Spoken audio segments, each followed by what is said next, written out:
ജെമിനിയോടൊരു കാര്യം ചോദിക്കുക. ജെമിനി എന്താണ് അതിന് പ്രതികരിക്കുക, എന്താണ് പറയുന്നത് നോക്കുക. ജെമിനി, കേന്ദ്രത്തിൽ കോൺഗ്രസ് ഇല്ലാതാകാൻ കാരണം എന്താണ്? എന്തുകൊണ്ടാണ് ഇത്ര മാത്രം കോൺഗ്രസിൻ്റെ ആളുകൾ മറ്റുള്ള പാർട്ടിയിലേക്ക് പോകുന്നത്? ഒന്ന് വിശദീകരിക്കാമോ? ഇനി എങ്ങനെ കോൺഗ്രസ് കരകയറുന്നുള്ള അതിനെക്കുറിച്ചും പറയാമോ? ഇന്ത്യൻ രാഷ്ട്രീയത്തിലെ വലിയൊരു മാറ്റത്തെക്കുറിച്ചാണ് ഹാരിസ് ചോദിച്ചിരിക്കുന്നത്. ദീർഘകാലം രാജ്യം ഭരിച്ച ഒരു പ്രസ്ഥാനം എന്ന നിലയിൽ കോൺഗ്രസിന്റെ ഇപ്പോഴത്തെ അവസ്ഥയ്ക്ക് പിന്നിൽ പല കാരണങ്ങളുണ്ട്. അതിനെക്കുറിച്ച് താഴെ പറയുന്ന രീതിയിൽ നമുക്ക് വിലയിരുത്താം. കോൺഗ്രസ് നേരിടുന്ന പ്രധാന വെല്ലുവിളികൾ: സംഘടനാപരമായ ബലഹീനത. താഴെത്തട്ടിൽ ഗ്രാസ് റൂട്ട്സ് ലെവൽ പ്രവർത്തകരുടെ ശക്തമായ ശൃംഖലയില്ലാത്തത് കോൺഗ്രസിനെ വലിയ രീതിയിൽ ബാധിക്കുന്നുണ്ട്. പലപ്പോഴും തെരഞ്ഞെടുപ്പ് സമയത്ത് മാത്രമാണ് പാർട്ടി സംവിധാനങ്ങൾ സജീവമാകുന്നത്. ദേശീയ നേതൃത്വത്തിലെ വ്യക്തതയില്ലായ്മ, ശക്തമായ ഒരു കേന്ദ്ര നേതൃത്വത്തിന്റെ അഭാവം പലപ്പോഴും ആശയക്കുഴപ്പങ്ങൾക്ക് കാരണമാകുന്നു. ബി.ജെ.പിയെ പോലെ കേഡർ സ്വഭാവമുള്ള ഒരു പാർട്ടിയെ നേരിടാൻ കൃത്യമായ പ്ലാനിങ്ങും നേതൃത്വവും അത്യാവശ്യമാണ്. ഹിന്ദി ഹൃദയഭൂമിയിലെ തളർച്ച. ഉത്തരേന്ത്യൻ സംസ്ഥാനങ്ങളിൽ വോട്ട് വിഹിതം വലിയ തോതിൽ കുറഞ്ഞത് പാർലമെന്റിലെ സീറ്റുകളുടെ എണ്ണത്തെ കാര്യമായി ബാധിച്ചു. ആശയവിനിമയത്തിലെ പോരായ്മകൾ. സർക്കാരിന്റെ വീഴ്ചകളും തങ്ങളുടെ നയങ്ങളും ജനങ്ങളിലേക്ക് എത്തിക്കുന്നതിൽ ബി.ജെ.പിയുടെ അത്യാധുനികമായ സോഷ്യൽ മീഡിയ തന്ത്രങ്ങളോട് കിടപിടിക്കാൻ കോൺഗ്രസിന് പലപ്പോഴും സാധിക്കില്ല. നേതാക്കൾ പാർട്ടി വിട്ടുപോകുന്നത് എന്തുകൊണ്ട്? പല പ്രമുഖ നേതാക്കളും ബി.ജെ.പിയിലേക്കും മറ്റ് പാർട്ടികളിലേക്കും ചേക്കേറുന്നത് പ്രധാനമായും താഴെ പറയുന്ന കാരണങ്ങൾ കൊണ്ടാണ്. ഒന്ന്, അധികാരത്തോടുള്ള താല്പര്യം. ദീർഘകാലം അധികാരത്തിന് പുറത്തിരിക്കുന്നത് പല നേതാക്കളെയും തളർത്തുന്നു. ഭരണപക്ഷത്ത് നിൽക്കുന്നത് വികസന പ്രവർത്തനങ്ങൾക്കും രാഷ്ട്രീയ നിലനിൽപ്പിനും ഗുണകരമാകുമെന്ന് അവർ കരുതുന്നു. രണ്ട്, വിജയസാധ്യത. സ്വന്തം മണ്ഡലങ്ങളിൽ പാർട്ടിക്ക് സ്വാധീനം കുറയുമ്പോൾ രാഷ്ട്രീയ ഭാവി കണക്കിലെടുത്ത് അവർ മറുകണ്ഠം ചാടുന്നു. മൂന്ന്, കേന്ദ്ര ഏജൻസികളുടെ സമ്മർദ്ദം. ചില നേതാക്കൾക്കെതിരെയുള്ള കേസുകളും അന്വേഷണങ്ങളും ഒഴിവാക്കാൻ ഭരണകക്ഷിയിലേക്ക് മാറുന്ന രീതിയും കണ്ടുവരുന്നുണ്ട്. കോൺഗ്രസിനെ എങ്ങനെ കരകയറാം? കോൺഗ്രസ് ഒരു വലിയ തിരിച്ചുവരവ് നടത്തണമെങ്കിൽ ചില കാതലായ മാറ്റങ്ങൾ ആവശ്യമാണ്. സംഘടനയെ പുനരുജ്ജീവിപ്പിക്കുക. ബൂത്ത് തലം മുതൽ പാർട്ടിയെ ശക്തമാക്കുകയും പ്രവർത്തകരുമായി നിരന്തര സമ്പർക്കം പുലർത്തുകയും ചെയ്യുക. യുവ നേതൃത്വം. യുവജനങ്ങളെ ആകർഷിക്കുന്ന രീതിയിലുള്ള പരിപാടികളും അവർക്ക് അർഹമായ സ്ഥാനങ്ങളും നൽകുക. വ്യക്തമായ ആശയങ്ങൾ.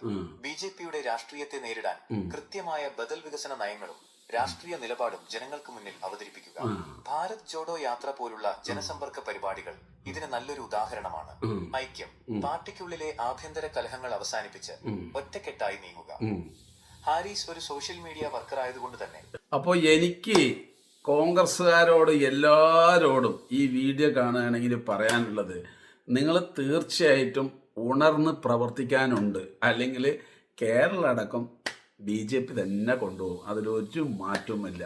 അതിനാണ് സോഷ്യൽ മീഡിയ അവർ വളരെ കൃത്യമായിട്ട് ഉപയോഗിക്കുന്നത്. ആ ഒരു ഉപയോഗം പോലും കോൺഗ്രസ്സുകാരും മാർക്സിസ്റ്റുകാരും ചെയ്യുന്നില്ല.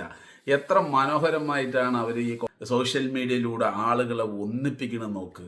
ഈ ഒരു കാര്യം ഏതെങ്കിലും ഒരു മാർക്സിസ്റ്റ് പാർട്ടിയോ കോൺഗ്രസ്സുകാരോ ചെയ്യുന്നുണ്ടോ? ഇഷ്ടം പോലെ പ്രവർത്തകരുണ്ട്.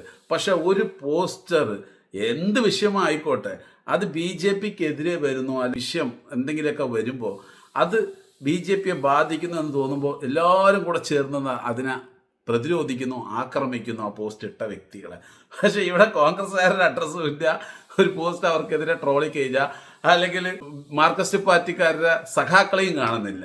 അപ്പോൾ ഒരാൾ വീഡിയോ ചെയ്യുമ്പോൾ അത് ആർക്കും ആയിക്കോട്ടെ, കേന്ദ്ര സർക്കാരിനെതിരെ പോലും ഒരു വീഡിയോ എന്തെങ്കിലും ഒരു അവരുടെ പദ്ധതികളെക്കുറിച്ച് നമ്മളതിൻ്റെ മോശപ്പെട്ട എന്തെങ്കിലും ഒരു കാര്യം പറയാൻ ശ്രമിക്കാൻ പോലും കഴിയാത്ത വിധം അവർ പ്രതിരോധിക്കുന്നു.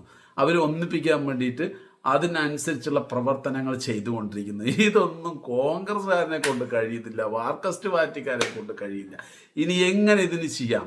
ഇതിന് ശക്തമായിട്ടുള്ള നേതൃത്വം വേണം. എല്ലാ സ്ഥലത്തും പ്രവർത്തകരോട് നല്ല രീതിയിൽ ഇടപഴകിക്കൊണ്ട് അവരോട് സ്നേഹത്തിൽ നിന്നുകൊണ്ട് എന്തെങ്കിലും ഒരു നമുക്കൊരു അപകടങ്ങളോ അല്ലെങ്കിൽ എന്തെങ്കിലും ഒരു പ്രതിസന്ധി വന്നു കഴിഞ്ഞാൽ എൻ്റെ നേതാവ് ഉണ്ടാവുന്ന ഓരോ പ്രവർത്തകനക്കും തോന്നണം. ആ രീതിയിൽ വേണം കോൺഗ്രസ് പ്രവർത്തിക്കാൻ തുടങ്ങാൻ.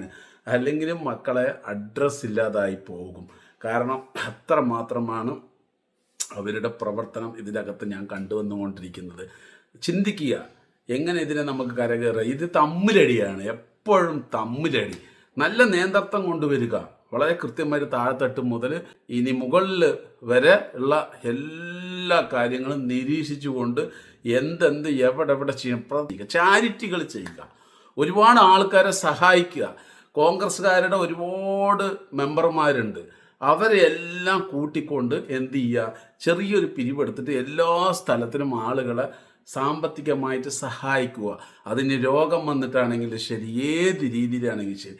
അങ്ങനെയാണെങ്കിൽ തീർച്ചയായിട്ടും കോൺഗ്രസ്സിന് അതിശക്തമായിട്ട് തിരിച്ചു വരാൻ കഴിയും. ഇത് ഇന്ത്യ ഫുള്ളായിട്ടും ഒരാളെ സഹായിക്കുക എന്ന് പറഞ്ഞു കഴിഞ്ഞാൽ ഏതൊരു വ്യക്തിയും ഏതൊരുത്തനാണെങ്കിലും ശരി അതിനെ അംഗീകരിക്കും. അതിൽ നിന്ന് നിങ്ങൾക്ക് കരകയറാൻ പറ്റും. ഇനി ആ ഒരൊറ്റ ചോയ്സ് മാത്രമേ ഉള്ളൂ. ചാരിറ്റി, സഹായം, മറ്റുള്ളവർക്ക് ഉപകാരമുള്ള കാര്യങ്ങൾ ചെയ്തുകൊണ്ട് പ്രവർത്തിച്ചുകൊണ്ട് ഈ ഇന്ത്യ മഹാരാജ്യത്തിൽ കാണിച്ചു കൊടുക്കുക.